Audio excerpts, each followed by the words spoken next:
Kikkanat talvipuuhissa. Tervetuloa kikkanojen kaveriksi. Kikkanat ovat iloisia nokkapäitä, joiden kanssa on hauska ihmetellä ja oppia uusia asioita. Tässä näet kaikki 5 kikkanaamme. Kikko, Minttu, Havu, Jassi ja Hanno. On tullut talvi ja valkoista lunta on joka puolella. Katsotaan yhdessä, mitä kikkanat puuhaavat talvella. Jassi ja Kikko tekivät yhdessä lumiukon. Lumiukolla on punainen hattu ja sillä on komea pitkä porkkana nenä. Käsiksi laitettiin maasta löytyneet oksat. Oletko sinä koskaan tehnyt lumiukkoa tai lumilinnaa?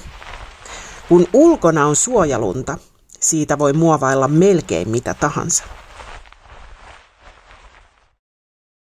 Minttu on lähdössä hiihtämään.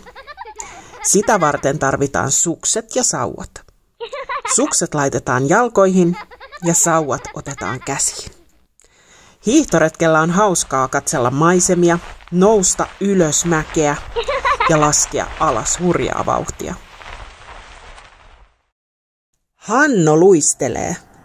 Luistelu vaatii harjoitusta ja hyvää tasapainoa. Jäällä on hauska luistella eteenpäin, taaksepäin tai sirklata ympyrää. Voi opetella myös hienoja hyppyjä ja piruetteja tai vaikkapa pelaamaan jääkiekkoa. Alkoi sataa lunta. Kikko ihastelee lumihiutaleita. Toiset niistä ovat pienen pieniä ja toiset suuren suuria. Ne kimaltavat ja poukkoilevat sinne tänne ennen kuin tippuvat maahan. Lumihiutaleet ovat kaikki erilaisia ja kauniita. Nyt lasketaan mäkeä. Havulla on liukuri, Hannolla ja Kikolla pulkat.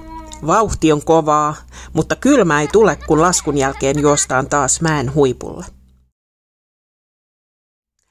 Lämmin mehu maistuu talvikelillä.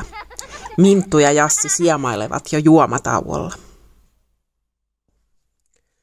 Havu ja Hanno toivat pihalle kynttilälyhdyt. Talvella pimeä tulee jo aikaisin, joten on mukava tuoda valoa pimeyden keskelle.